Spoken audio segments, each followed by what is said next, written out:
Certains comparent la violence dans la Bible à la violence dans le Coran. Ils maintiennent que les chrétiens devraient suivre les enseignements de toute la Bible.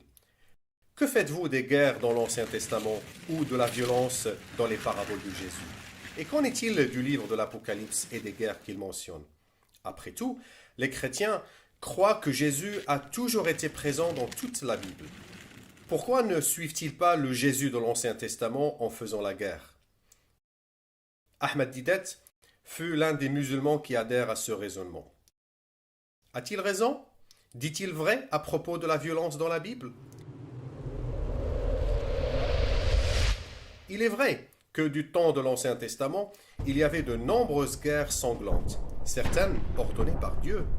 Malgré tout, les chrétiens ont pour commandement d'aimer leurs ennemis et de ne pas les combattre.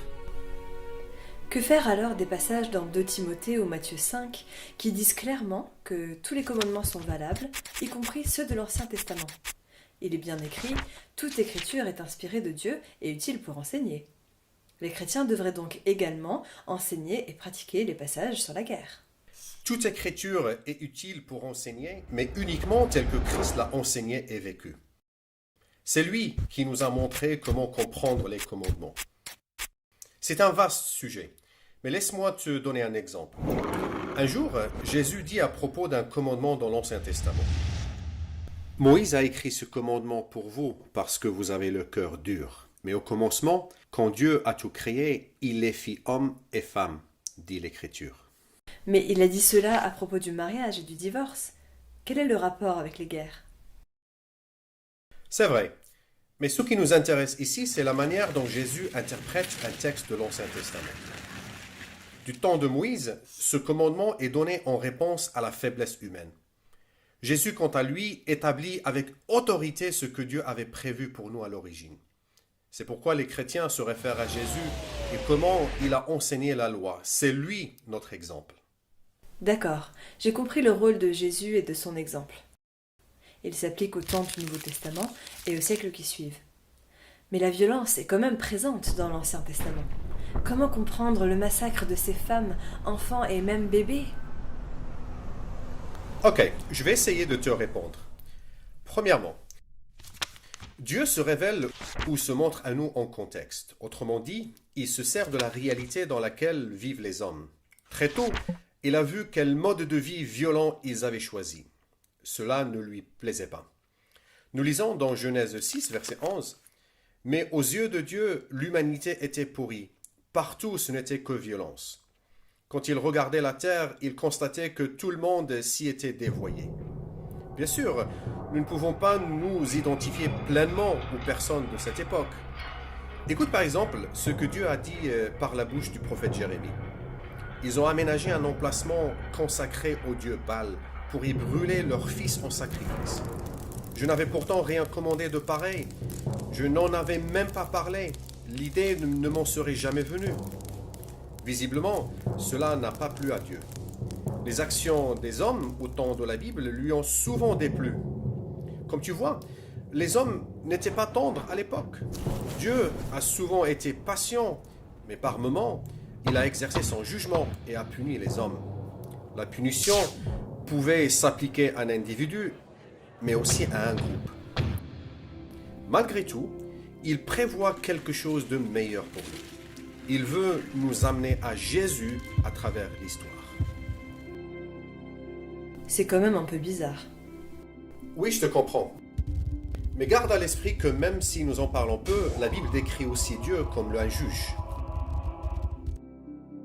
Un juge se doit de faire justice et c'est une bonne chose.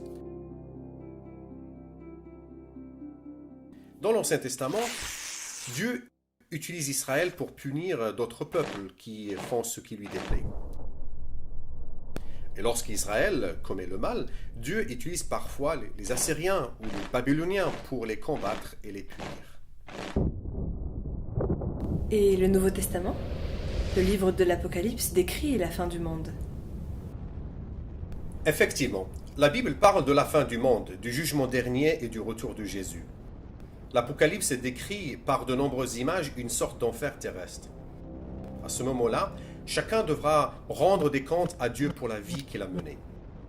Jésus aussi en parle souvent. Dans Luc 19, 27, il raconte l'histoire d'un roi qui ordonne que ses ennemis soient tués sous ses yeux. Dans Matthieu 13, il compare certains à des mauvaises herbes destinées à brûler. Dans Matthieu 25, il compare certains à des boucs qui sont jetés au feu. Nous devons apprendre à distinguer le sens littéral du figuré dans les exemples de Jésus.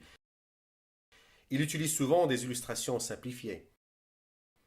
Si les versets précédents nous informent que Jésus s'apprête à utiliser une illustration simplifiée, une parabole, nous devrions veiller à ne pas tout prendre littéralement.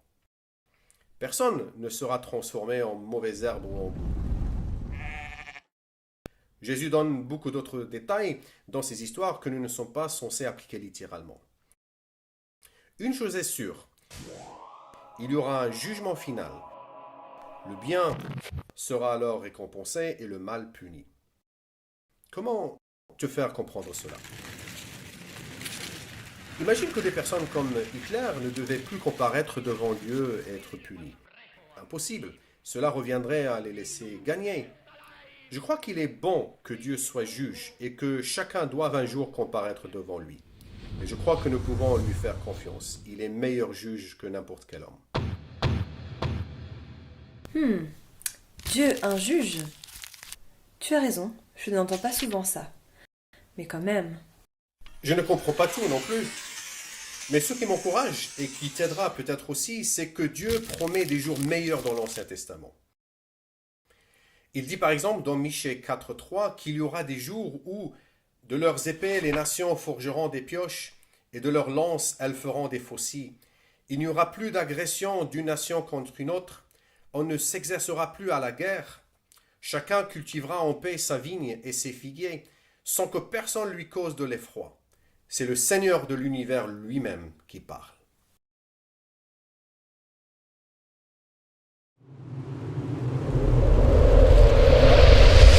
Dieu nous a fait tant de promesses merveilleuses dans l'Ancien Testament. La plupart d'entre elles s'accomplissent en Jésus-Christ.